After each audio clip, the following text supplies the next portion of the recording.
Programang ito ay rated SPG. Striktong patnubay at gabay ng magulang ang kailangan. Maaaring may masiselang tema, lengguwahe, karahasan, sexual, horror o droga na hindi angkop sa mga bata.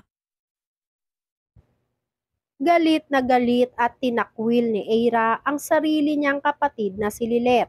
Alamin natin. Welcome back sa aking channel, mga kaganapan sa Lilet Matias. Ang pinapangarap na pinakamasayang kasal nitong si Eira ay nauwi sa hindi inaasahang mga pangyayari dahil isiniwalat ni Lilet ang lahat ng natuklasan niya tungkol kay Attorney Renan. Hindi nakapagpigil itong si Lilet dahil ayaw niyang mapahamak ang kanyang kapatid na si Eira. Isiniwalat ni Lilet sa harap ng maraming tao ang lahat ng sikreto ni Attorney Renan. Hindi makapaniwala itong si Eira dahil nga sa lahat ng sinasabi ng kanyang kapatid.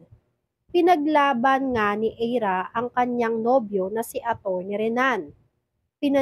Pinanindigan ni Attorney Renan na wala siyang kinalaman sa lahat ng mga sinasabi nitong si Lilet. Patutunayan nga daw nitong si Attorney Renan na wala siyang kinalaman at false accusation lang di umano ang lahat ng sinasabi ng ating bida na si Lilet Matias. Patuloy niya ngang minanipula ang lahat ng sitwasyon. Sinabihan nga nitong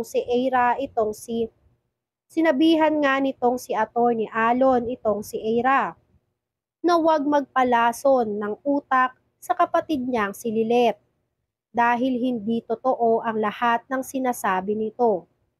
Bigla ngang dumating ang mga kapulisan. Buong akala nga nitong si Attorney Renan na sa kanya kakampi ang mga kapulisan. Ang hindi nga alam nitong si Attorney Renan ay siya mismo ang sinadya nito. Ang masakit nga dito kay Lilet ay mas kinampihan pa ni Eira ang nobyo niyang si Attorney Renan. Kahit pa isiniwalat na ni Lilet lahat ng sikreto nito. Nagpanggap nga si Attorney Renan na sumama siya sa mga pulis dahil gusto niya daw na malaman ni Eira na hindi siya niloloko nito at malinis raw di umano ang kanyang konsensya. Paniwalang paniwala naman itong si Eira sa lahat ng palabas ni Attorney Renan. Hindi nga alam nitong si Eira na planado lahat ito ni Attorney Renan. Gusto lang di umano nitong si Attorney Renan na kaawaan siya nitong si Eira. Kahit hindi nga natuloy ang kanilang kasal dahil hindi pa nasusuot nitong si Attorney Renan kay Eira ang singsing na dapat sa kasal nila. Iyak nga ng iyak itong si Eira habang pinagmamasdan ng kanyang nobyo na si Attorney Renan. Pinagmamasdan ni Eira si Attorney Renan habang pasakay ng mobil. Hindi nga kinaya nitong si Eira, kaya tumakbo siya palayo ng simbahan. Naabutan naman siya nitong si Eira o nitong si Lilet at si Kurt.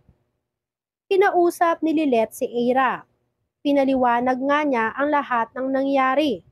Hindi nga raw kagustuhan nitong si Lilet ang nangyari dahil hindi naman niya ginusto na magkaroon ng aberya sa kasal mismo ni Eira. Ayun nga lang daw kasi ang tanging paraan ni Lilet para maibunyag ang lahat ng mga kasalanan nitong si Renan. Dito nga ay mas nagalit pa si Eira kay Lilet.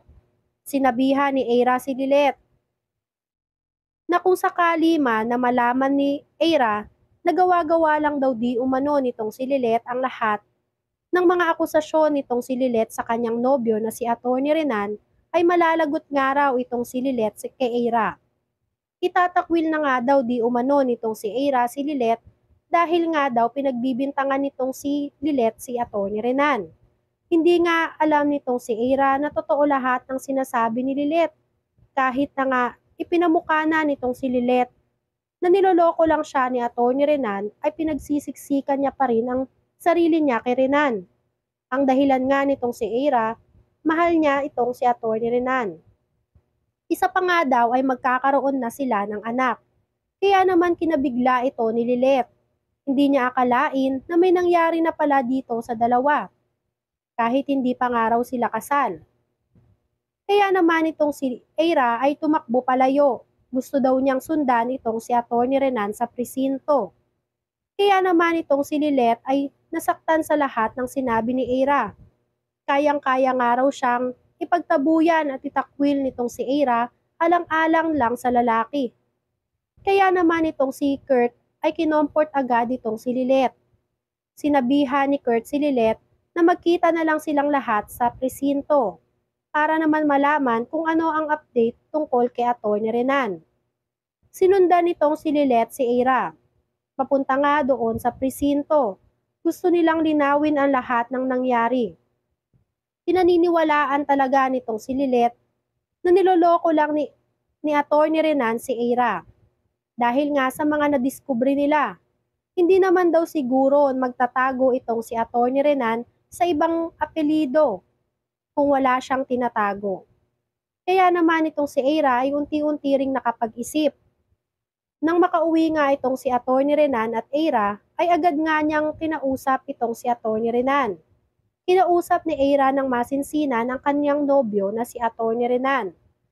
Tinanong nitong si Eira na kung gusto daw ba nitong si Atty. Renan na mabuo pa silang pamilya.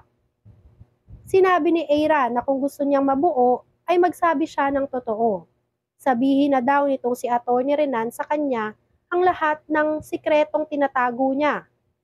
Dahil nga ito ay nagsikreto rin tungkol kay Sabrina, pati na rin sa pagkatao niya. Kaya gusto na nito ni Eira na malaman kung ano pa ang mga sikretong tinatago ng kanyang nobyo na si Atty. Renan. Hindi nga alam nitong si Atty. Renan kung paano lulusutan si Eira. Hindi niya alam na baka hinuhuli nga lang siya nitong si Eira at nasulsulan na ito ni Lilet. Pero hulingid nga sa kaalaman nitong si Atty. Renan na mahal pa rin nga siya nitong si Eira kahit sa kabila nga ng mga revelasyon na lumabas tungkol kay Atty. Renan. Samantalang itong ngang si Patricia ay kinakabahan na dahil kung sakali man na imbestigahan ng tuluyan itong si Atty. Renan ay lalabas at lalabas na magkasabwat silang dalawa. Lalo pa nga at itong si Calorena at si Constantino ay plinano na ang pagpapaimbestiga kay Atty. Renan. Gusto rin nilang malaman ang background nitong si Atty. Renan dahil nga sa revelasyong sinabi nitong si Lilet. Gusto nilang malaman kung may kinalaman talaga si Atty. Renan sa pagkamatay ni Atty. Meredith dahil panigurado raw na may alam itong si Atty. Renan sa pagkamatay ng kanilang anak na si Ino at gusto nitong ni Calorena na malaman at malinis ang pangalan ng kanyang anak na si Ino. Si Atty. Renan nga lang daw ang magiging susi para malinis ang pangalan ng kanilang anak. Dahil gusto ni Calorena na mabigyan ng hustisya ang nangyari sa anak nila. Dahil masyado na nga silang lubog at wala nang tumatanggap sa kanila kahit na sino. Kaya gusto na lang nila na patunayan sa lahat na inosente ang anak nilang si Ino. Malaman na kaya nila ang lahat ng mga sikreto lalo pa nga at palapit na ng palapit ang pagtatapos ng Lilet Matias. Yan nga ang mga kaganapan at mga dapat nating abangan dito sa Lilet Matias. Kung gusto nyo pa ng mga ganitong klaseng video ay mag-subscribe at i-like itong video na to. Maraming salamat po.